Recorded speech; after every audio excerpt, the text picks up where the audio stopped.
Hi,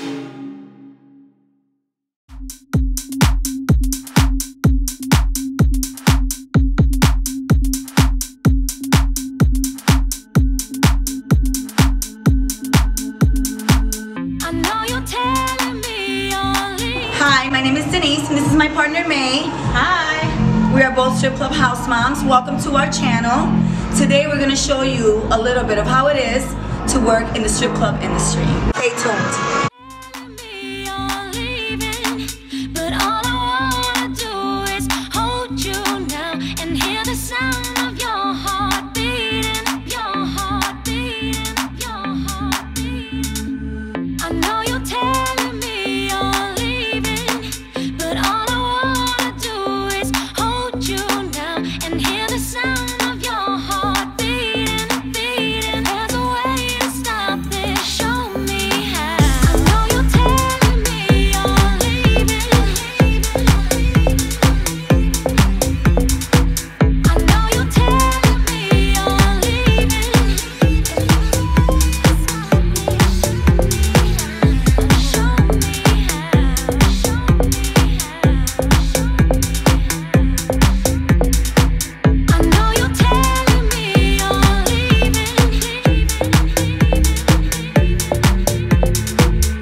Now that you've seen our beautiful club, Denise and I will be talking about our lives as house moms.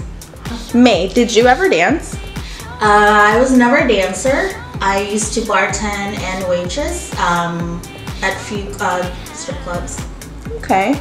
And how did you get working in the strip club in the first place? So I was working retail and my ex-boyfriend and I broke up. And one of my employees used to be a promoter at a bar downtown and I wanted to meet new people.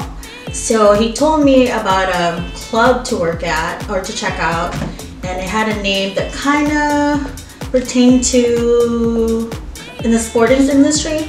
So I checked it out and I applied as a waitress, and then I walked in and lo and behold, there are naked women in there. So I texted him and I'm like, hey, this is not a sports club, and all I got was like LOL back. So I sat in the bar, I was just nervous. I didn't know anything about the strip club industry. I was so naive growing up. The owner came up to me, asked actually if I wanted to be a dancer or if I've ever danced before. I think being Asian, there aren't that many Asian dancers around. I was too nervous. So I said no, and then he told me to come back the next day to try on my uniform. And that was the start of me being part of the industry. All right. That's good. And Denise, how did you start being in the industry, or how did you get in there? I was working at a clinic with a chiropractor. I was a single mom of 2. I was working 40 hours plus. The paycheck was definitely not cutting it. I had a patient that was having physical therapy for a car accident for quite a while, and he told me that I looked like one of those girls that belong in one of those establishments. So I asked for the address, and I convinced my friend Maritza to go with me all the way over there. We both applied, I got hired, and ever since that I've been working in a strip club and I have no regrets. Okay. And interesting lives we have, May. Yeah. How were you offered the position of a house mom? May. At our current club right now, I was working at our sister club, and it was maybe like a few months before our grand opening of our current club. They asked me if I wanted to transfer over, And I actually didn't want to be a house mom. I actually wanted to be a VIP host or a manager. Since I was a VIP waitress there, I knew how to deal with the guests. But they have given the position to someone else. I didn't want to waitress or bartend anymore, just because at the moment, there was so many drama with the people I worked with that I was just over waitressing or bartending. And one of the positions open was house mom. So I spoke to the manager, which our GM, and I asked him if if I can have that position. How were you, Denise, offered a position as a house mom? Well, it kind of just simply happened. I was ready to leave the industry. I was working as a VIP waitress at one of our clubs, and I kind of wanted to steer away in a different direction. I started working at a few restaurants like Gibson's and a few others, and I started doing different things, taking different job opportunities, and something came up that they needed someone to cover in the dressing room as a house mom for a couple of weeks. I don't know exactly what had happened at that time and moment, but I agreed to it. So I was doing both house momming and working as a waitress, and somehow I fit like a glove, and I just stayed house momming, and I love my job. Okay. And May, does it get stressful at times? Yeah, it gets stressful, especially when on a busy night. We're open till 5 a.m. So a lot of girls tend to come in later, just so they can stay later. So if we do have a lot of guests early on, just trying to get girls in early, especially in slow nights also, just trying to get girls in. But a lot of our girls actually, we have a good roster, so we have a drama-free club, so it's not as bad as everyone make it seem like. Our VIP events do get really stressful because we tend to have like over 100 girls working, so it's just, I guess, just a bunch of like teenage girls in one room, and like, you know, calling you in different directions, like if they need help with this and help with that. So that's probably mostly one of our stressful days, is like our VIP events. Okay, and does it get stressful for you? It gets stressful, same way. I have to call the girls. I stalk them all the time. I try to figure out as soon as I get up who's coming in, who's not coming in, how many girls can I get through the night. I try to meet my quota for the evening. It's not always possible, but I always try my best to get as many girls in to make sure that there's enough girls for the guests out on the floor. Okay. And how do you bribe the girls to come in? Like, how can you get them to come in, but on busier nights like that, or slower nights, how do you get them to come in? Me? On weekends, they just come in. On slower nights, the manager, they give us an option of like giving free house. Just depending on what time they come in, we are allowed to give free house away for that night. Sometimes I bribe them with food. The girls, actually, the ones that always come in for me, sometimes I'll buy them food as a thank you. All right, Denise, do you get exhausted from the hours?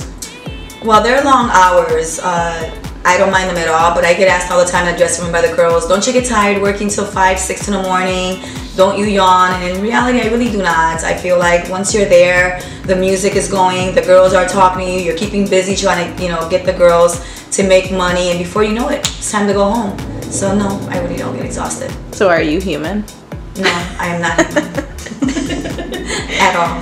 Okay. Any funny stories on opening the club, or just how the club has gone? Anything funny, May? So my first month as house mom, this one girl sat on broken glass in like one of the booths, so they had bottle service. She came in the back and was like, "Mom, my ass is bleeding." And I was like, "What do you mean your ass is bleeding?" So I had to help her pick out glass from her ass, literally staring at her asshole. And I begged her to go to the hospital because I'm like, your ass is like just bleeding, like it won't stop. But she begged me, she's like, no, I need to make money. So we had to like try our best. And I think we had one of those Band-Aids that like, the blue Band-Aid. I don't really remember, I don't remember the name. So we kind of like put it all over her wound. But it just kept on bleeding and bleeding, and it was just, so I finally had to convince her to go to the hospital because there was nothing else I can do, and I didn't want that area to get too infected. But yeah, that's probably it. But other than that, it's just a bunch of girls that probably get drunk. Most of the time, they'll just sleep it off on the floor, and then we'll just put like a robe or blanket on top of them. A few girls that might throw up, but most of the time, like, we'll just keep them in the bathroom until they stop puking. Yes. Sober up. Denise, do you have any funny stories to share? Yeah, I actually do. A couple months in after we opened up, there was one of the entertainers. She went onto the floor. She was completely sober. Comes back completely trashed and wasted. So my manager's like, keep her off the floor. So we grab a chair, we sit her down, and I'm trying to sober her up with water. She's putting the water to the side. Then out of the blue, out of nowhere, I see her pick up her shoe. Hold on a minute. She picks up her shoe. Hello? Hello, are you picking me up? Pick me up. You need to pick me up. And drops the phone, really the shoe. Oh, no. And I look at her and I was like, what the hell?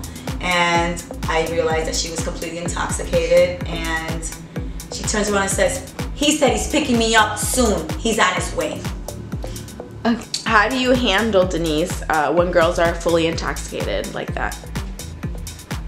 Well, we can't put them on the floor because we don't want them to hurt themselves. They're wearing 6, 7, 8-inch heels. The first thing that we would do, and usually on the floor, my manager, my general manager, and my floor host, they notice situations like that really fast. They'll send the entertainer to the back, and as house moms, it's our job to keep her back there so that we can keep her safe. We'll just sit her down, we'll sober her up, we'll get her some soup, we'll talk to her. Usually I'll hide her stripper shoes because I know that if I go take a bathroom break, she'll put them on and go right back on the floor. So I'll hide the shoes, and they don't really fit in everybody else's shoes, so she'll have no choice but to sit there, and she'll ask me every 5 minutes, can I go on the floor? Can I go on the floor, Mom? Can I go on the floor? And I will say, yeah, 2 minutes. 2 minutes, when in reality, 3 hours have already passed. And hopefully by then, she's already sober. As you can see, Denise and I have so much experience working in the industry. We want to continue sharing our tips, tricks, and lots of stories of our lives here. Don't forget, like, share, and subscribe to our channel.